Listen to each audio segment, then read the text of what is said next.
Senhor Presidente, senhores deputados, o país caminha para mais um ato eleitoral nos próximos dias, nas próximas semanas.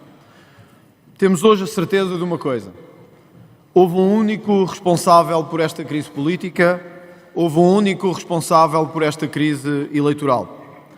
Houve um responsável por escolher-se a si próprio em vez do país.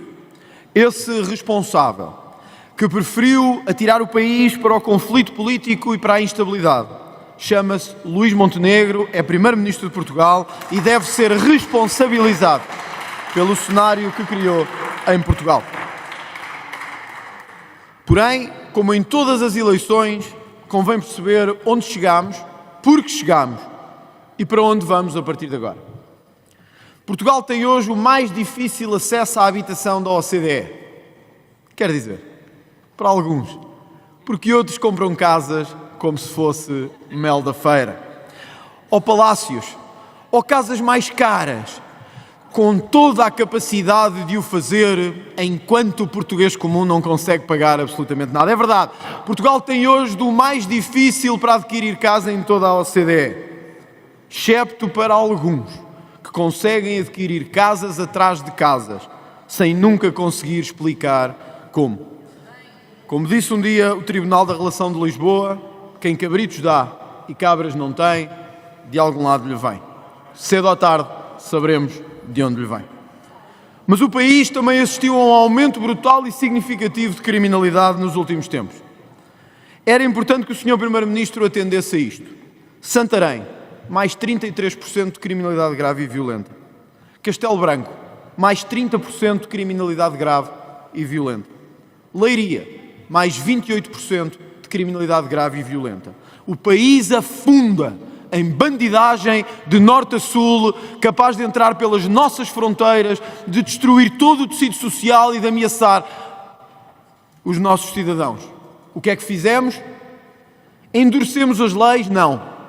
Endurecemos as penas de prisão? Não. Fomos atrás deles onde tínhamos que ir? Não. Metemos-los na cadeia mais vezes? Não. Deixámos-los à solta? Deixámos. E hoje temos os nossos que já eram criminosos, os imigrantes que vieram e que também, em muitos casos, cometem crimes. E um aumento brutal de redes de tráfico de droga e de tráfico de seres humanos espalhado por todos os distritos do país. Não, portuguesas e portugueses, Luís Montenegro não é a solução. Luís Montenegro é um dos problemas da criminalidade em Portugal.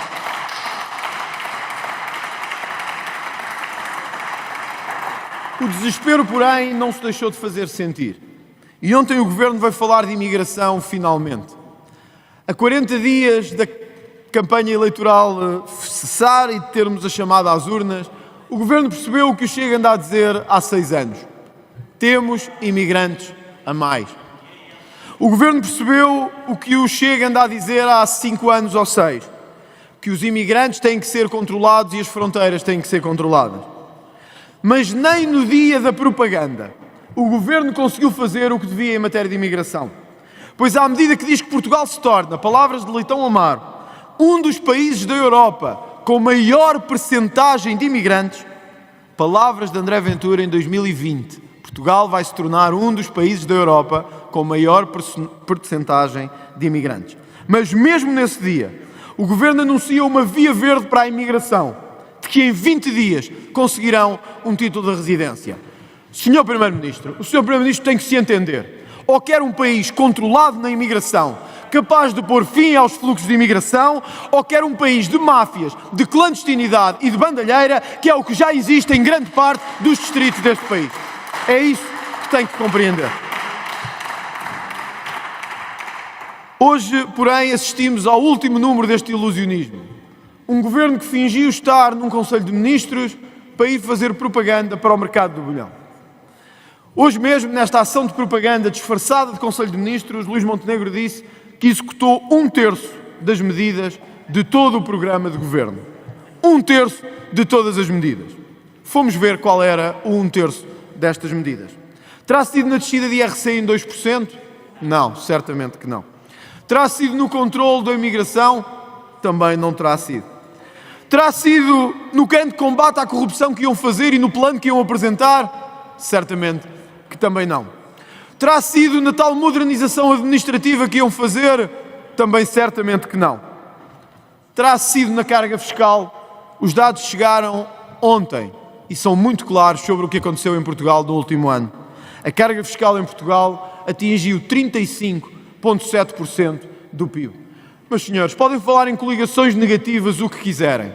Há uma coisa evidente nesta carga fiscal. É que PS e PSD são iguais. Iguais em sugar os impostos das pessoas para distribuir por quem não quer fazer nada em Portugal. É isso que PSD e PS fizeram ao longo dos últimos anos. É por isso que a carga fiscal aumenta sobre empresários e sobre quem trabalha. É por isso que a carga fiscal aumenta sobre quem contribui. É por isso que as empresas não têm em Portugal a capacidade de fazer melhor. É porque há dois partidos do sistema que mais não fazem do que sugar, retirar, embolsar e distribuir pelos seus amigos e por aqueles que nunca trabalharam em Portugal. Senhor Presidente e senhores deputados, o IRS que hoje começa a ser pago aos portugueses mostra bem o que chegamos. Menos dinheiro, menos reembolsos. É bem o sinal que devem dar a Montenegro. Menos governo, rua daqui.